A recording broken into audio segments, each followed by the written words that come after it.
Bismillahirrahmanirrahim. Alhamdulillahi Rabbil Alamin. Assalatu wassalamu ala nabiyyina Muhammadin wa ala alihi wa sahbihi ajma'in. Assalamualaikum warahmatullahi wabarakatuh. Ikhwah, para pemirsa yang dimuliakan oleh Allah Tabaraka wa Ta'ala, pada kesempatan kali ini insyaallah kita kembali untuk mengkaji tentang hadis-hadis Rasulullah SAW yang banyak atau yang seringkali disalahpahami oleh kaum muslimin. Pada kesempatan ini insyaallah kita akan mengkaji sebuah hadis dari Wabisah ibnu Ma'bad radhiyallahu taala an yang diriwayatkan oleh Al-Imam Ahmad dan selainnya dengan sanad hasan bahwa Rasulullah SAW bersabda kepada Wabisah, "Ya Wabisah, ji'ta tas'aluni 'anil birri wal itsm?" Faqala na'am. Ya, Rasulullah berkata atau bertanya kepada Wabisah, "Wahai Wabisah, apakah Anda datang kepadaku untuk bertanya tentang kebaikan dan dosa?" Maka Wabisah mengatakan, "Tentu wahai Rasulullah." Maka Rasulullah SAW bersabda, "Ya Wabisah, istafti qalbak, albirru matma'annat ilaihi nafs, wal ithmu mahaka fi nafs, wa taraddada fi sadr, wa in aftaka nas wa aftawuk." Wahai Wabisah, untuk mengetahui tentang kebaikan dan keburukan, tanyalah hatimu, atau mintalah fatwa dari hatimu. Karena kebaikan adalah yang dirasakan tentram oleh hati. Sedangkan dosa adalah sesuatu yang memiliki keraguan dalam hati. Meskipun manusia memberikanmu fatwa. Hadis ini merupakan salah satu hadis Rasulullah SAW yang sangat populer dan dimuat oleh Al-Imam An-Nawawi rahmatullahi ta'ala alaih ya, dalam kitab atau dalam matan Al-Arba'in. Hadis ini mengandung kalimat, tanyalah hatimu, mintalah fatwa hatimu, walaupun orang lain memberimu fatwa. Sabda Rasulullah SAW ini kemudian banyak disalahpahami oleh kaum muslimin. Kesalahpahaman ini berangkat dari ketidakpahaman mereka terhadap batasan yang menjadi batasan pengamalan dari sabda Rasulullah SAW ini. Sehingga banyak di antara kaum muslimin yang kemudian ya, kalau untuk memandang sesuatu baik atau buruk, dia langsung bertanya kepada hatinya. Dia langsung bertanya kepada hatinya. Sehingga meskipun yang haram, selama hatinya masih tentram ya, dengan hal dia masih tentram dengan hal yang haram tersebut, maka dia akan halalkan. Demikian pula sebaliknya. Ya. Walaupun sesuatu hal misalnya halal, tetapi hatinya tentram bahwa itu adalah haram, maka dia akan haramkan. Banyak di antara kita kemudian melakukan suatu perbuatan hanya berdasarkan dengan ketenangan hati. Saya tenang dengan amalan ini sehingga saya konsisten melakukannya. Walaupun ternyata amalan tersebut adalah misalnya hal yang haram atau hal yang bid'ah. Ya, atau kalau ada orang yang mengingatkan kita, ya, mengatakan bahwa amalan ini haram, tidak boleh dilakukan, maka jawaban kita atau sebagian kita mengatakan, saya melakukan ini karena hatiku tenang dengan ini. Ya. Ya. Hal yang seperti ini merupakan kesalahpahaman terhadap hadis Rasulullah SAW yang disampaikan, yang beliau sampaikan kepada Wabisah ibnu Ma'bad radhiyallahu taala. Tentunya istifta'ul qalb atau bertanya kepada hati atau meminta fatwa kepada hati merupakan persoalan usul fikih yang sering dibahas dalam persoalan usul fikih, dan ini merupakan salah satu petunjuk untuk sampai pada hukum syar'i atau hukum syar'i tertentu. Tetapi punya batasan dan ketentuan,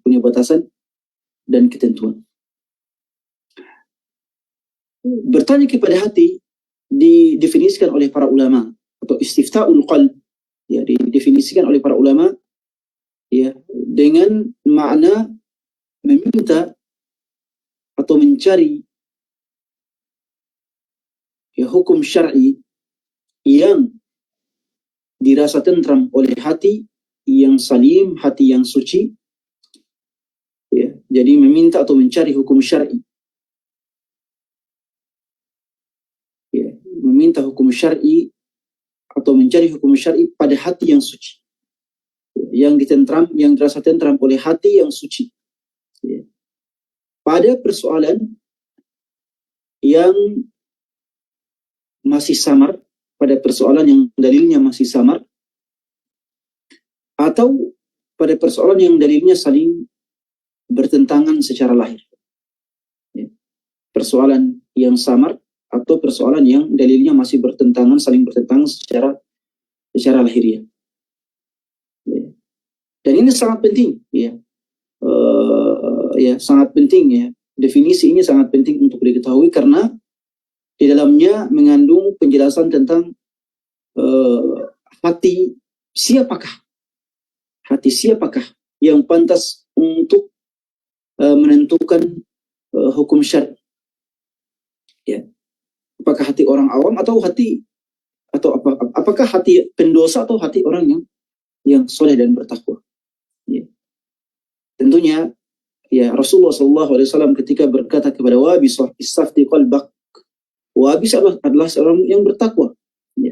Wahai Wabisah, tanyalah hati. Jadi hadis ini tidak bisa dibawa kepada semua orang. Tidak bisa kemudian semua orang kita katakan kepadanya, tanyalah hatimu untuk melakukan satu pekerjaan, tanyalah hatimu, apakah Anda tentram dengan pekerjaan itu atau tidak. Tidak bisa. Kenapa? Karena hati yang bisa memilih, hati yang bisa merasa tentram dengan amalan tertentu adalah hati orang yang soleh, yang bertakwa, yang menjaga ketaatan kepada Allah Tabaraka wa Ta'ala. Juga persoalan yang ditanyakan kepada hati itu bukan sembarang persoalan. Misalnya persoalan yang sudah jelas keharamannya, judi, zina, riba dan sebagainya. Itu tidak perlu bertanya kepada hati. Walaupun hati Anda tentram dengan judi, riba dan sebagainya. Kenapa? Karena keharamannya telah jelas. Keharamannya telah jelas. Hati Anda tentram dengan keharaman riba atau tidak tentram, itu bukan urusan Anda, itu urusan Allah Tabaraka wa Ta'ala. Kenapa? Karena dalilnya telah jelas. Jadi persoalan yang ditanyakan kepada hati adalah persoalan yang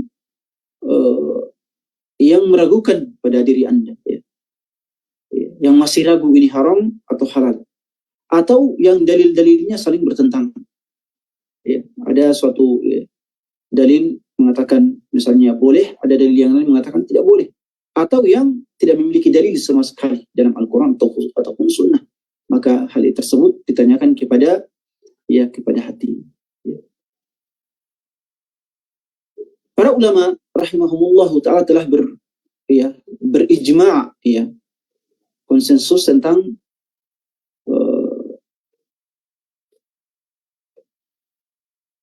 tentang kewajiban beramal dengan dalil syar'i. Para ulama telah berkonsensus atau ijma' tentang kewajiban beramal dengan dalil-dalil syar'i, dalil-dalil agama, Al-Quran, Sunnah dan ijma'. Sehingga persoalan yang sudah ada nasnya itu tidak boleh ditanyakan lagi kepada hati. Kecuali sebagaimana kita sebutkan, kalau ada keraguan dalam hati, apakah ini halal atau haram, atau ada dalil-dalil yang saling bertentangan. Dan hal ini juga disampaikan oleh Rasulullah SAW kepada Al-Hasan radhiyallahu taala an, da' ma yaribuka, atau Al-Husain, da' ma yaribuka ila ma la yarib. Kalau sudah ada hal-hal yang meragukan dalam hati terkait suatu amalan tertentu, maka yang meragukan tersebut ditinggalkan dan hendaknya melakukan atau mengamalkan yang tidak diragukan. Ini merupakan salah satu bentuk pertanyaan atau permintaan fatwa kepada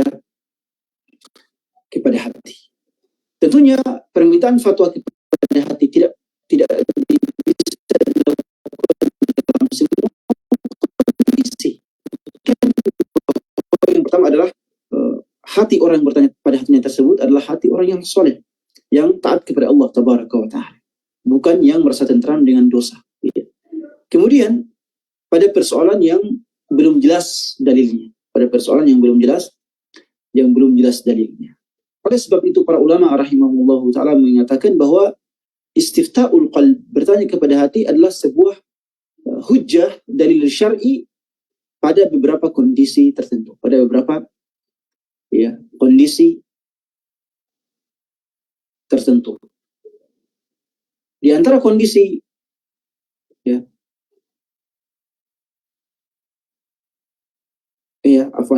para ulama rahimahullahu taala telah menjadikan hal ini sebagai hujah dalam kondisi tertentu dengan beberapa batasan, dengan beberapa syarat. Di antara syaratnya adalah kita sudah sebutkan bahwa pertanyaan tersebut ditujukan kepada hati orang yang bertakwa atau orang yang saleh. Ini kita sudah sebutkan. Kemudian yang kedua adalah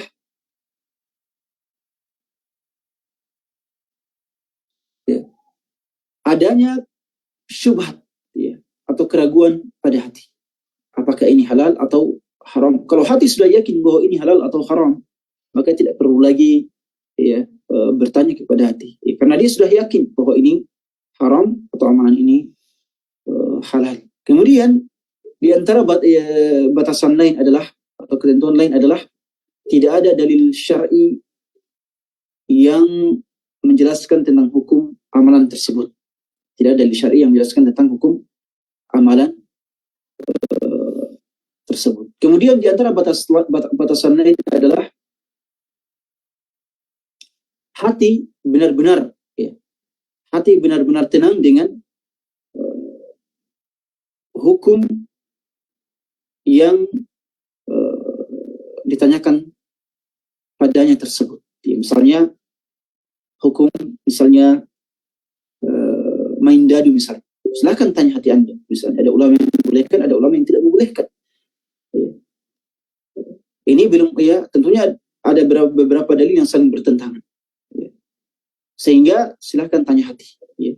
Al-birru matma'anna ilaihi al-qalb wa tma'annat ilaihi nafs wal ithmu ma haka fil qalbi wa taraddada fi sadr. Kebaikan itu adalah yang dirasa tentram, dirasa nyaman oleh hati, sedangkan dosa adalah yang dirasa tidak tentram, dirasakan tidak tentram oleh hati atau yang ada keraguan padanya. Sehingga harus memilih yang dirasakan tentram dan memilih yang tidak ada keraguan. Di antara juga para ulama menyebutkan bahwa persoalan ini, pertanyaan kepada hati, dilakukan ketika dalam beberapa kondisi. Tidak semua kondisi kita harus bertanya kepada hati. Tapi ada beberapa kondisi. Di antaranya adalah hal ini, di antaranya adalah kalau ada fatwa dua ulama yang saling bertentangan. Ada fatwa dua ulama yang saling bertentangan. Fatwa ulama ini mengatakan haram, fatwa ulama ini mengatakan halal. Maka pada saat itu seorang yang tidak menguasai dalil agama, dalil syar'i, hendaknya memilih yang lebih tenang bagi hatinya. Hendaknya memilih yang lebih tenang, yang lebih tentram, yang lebih diyakini oleh hatinya. Dia tidak boleh mengambil fatwa yang lebih ringan atau mencari-cari keringanan. Ya, man tataba ar-rukhus tazandak. Ya, kata para ulama yang suka mengambil fatwa-fatwa yang lebih ringan dari para ulama, maka orang tersebut tazandak. Tazandak itu bisa bermakna sesat, atau bisa bermakna fasik, atau bisa bermakna keluar dari Islam. Ya. Jadi kalau ada dua fatwa yang saling bertentangan, maka seorang yang soleh, yang taat kepada Allah Tabaraka wa Ta'ala, hendaknya memilih yang lebih tenang, yang lebih tentram dalam hatinya. Kemudian di antara kondisi lain adalah di antara kondisi yang mengharuskan kita bertanya kepada hati adalah adanya keraguan dalam hati. Apakah amalan ini boleh atau tidak boleh? Adanya keraguan dalam hati, apakah amalan ini boleh atau tidak boleh? Maka pada saat itu bertanya kepada hati dan harus meninggalkan yang lebih meragukan dan melakukan yang lebih meyakinkan dalam hati. Kemudian di antara kondisi lain adalah kalau hati tidak merasa tentram dengan fatwa seorang mufti. Anda datang kepada misalnya ketua atau seorang mufti bertanya tentang suatu hukum, misalnya hukum riba, misalnya bunga bank. Kemudian dia mengatakan bahwa bunga bank halal, tetapi hati Anda tidak tenang. Hati Anda tidak tenang. Maka silahkan tanya hati Anda, dan kalau yakin bahwa bunga bank adalah haram, maka tidak boleh, tidak perlu kemudian mengikuti fatwa sang mufti tersebut. Jadi istafti qalbak wa in aftakan nas. Silahkan tanya hatimu, meskipun orang-orang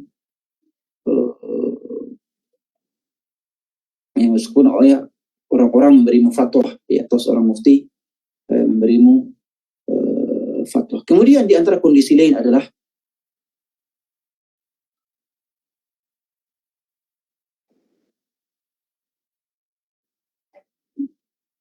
kalau tidak ada seorang mufti, tidak ada orang yang berilmu yang bisa kita mintai keterangan darinya tentang hukum amalan tertentu. Ini biasanya ada di pedalaman atau di suatu tempat tertentu, dan pada saat itu kita terpaksa untuk segera melakukan amalan tersebut. Dan di situ tidak ada mufti, tidak ada orang berilmu yang bisa ditanyai. Maka pada saat itu seorang awam yang saleh, yang bertakwa, yang taat kepada Allah, hendaknya kemudian bertanya kepada hatinya, mana yang lebih tenang, mana yang lebih tentram untuk dia lakukan? Apakah amalan ini atau amalan itu? Ini sangat penting, kenapa? Karena kadang kita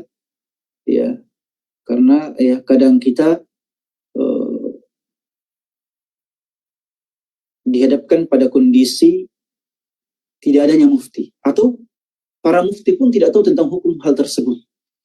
Para mufti tidak tahu dan masih harus meneliti terlebih dahulu. Sementara amalan tersebut harus segera dilakukan, tidak boleh ditunda. Maka pada saat itu seorang muslim yang taat kepada Allah hendaknya bertanya kepada hatinya, mana yang lebih tentram untuk hatinya, maka dia hendaknya melakukannya, dan mana yang meragukan atau yang tidak tentram dirasakan oleh hatinya, maka hendaknya dia tinggalkan. Di antara persoalan lain adalah kalau seandainya kita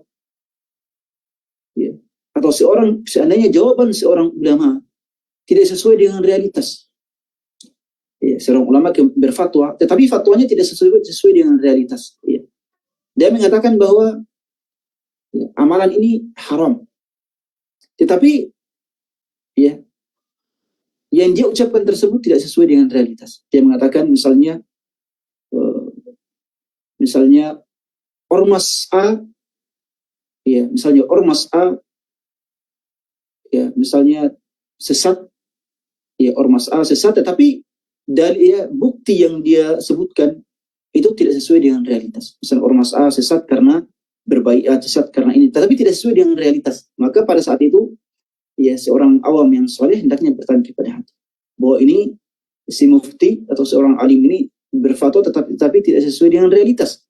Maka pada saat itu seorang awam dibolehkan untuk bertanya kepada, untuk menyelisih seorang alim tersebut, seorang mufti tersebut, dan bertanya kepada hatinya. Ya, inilah ya beberapa batasan dan kondisi seorang mukmin ya, untuk bertanya kepada hatinya ketika terjadi keraguan, terjadi hal yang samar ya dalam beberapa amalan. Juga kalau terjadi adanya kesimpang siuran fatwa yang dia atau yang sampai pada dirinya. Ya, seorang muslim hendaknya bertanya kepada hatinya tetapi dengan batasan dan dalam kondisi yang telah kita sebutkan. Ya, dan pemahaman sebagian orang untuk bertanya kepada hati dalam semua persoalan, dalam semua kondisi itu ya adalah salah kaprah, dan Rasulullah SAW menyampaikan hadis ini kepada Wabisah ibnu Ma'bad. Wabisah ibnu Ma'bad adalah seorang yang soleh, seorang sahabat yang bertakwa kepada Allah Tabaraka wa Ta'ala, dan juga Rasulullah SAW ya memerintahkan kepadanya untuk bertanya kepada hati bukan dalam semua kondisi, tetapi pada kondisi yang sesuai dengan kondisi Wabisah ibnu Ma'bad radhiyallahu an. Ya, kondisi Wabisah ibnu Ma'bad radhiyallahu an yang jauh dari yang jauh dari para ulama, yang jauh dari para mufti, karena Wabisah ibnu Ma'bad radhiyallahu an tinggal di pedalaman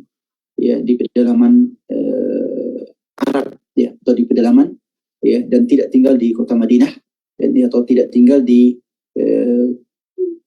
kota-kota yang ditinggali oleh para sahabat, para ulama sahabat radhiyallahu taala anhum, sehingga ya Rasulullah mengatakan hal tersebut kepada dirinya. Demikian ya para pemirsa sekalian, semoga apa yang kita sampaikan bermanfaat. Subhanakallahumma wa bihamdik, asyhadu an la ilaha illa anta, astaghfiruka wa atubu ilaik, wa akhiru da'wana alhamdulillahi rabbil alamin. Wassalamualaikum warahmatullahi wabarakatuh.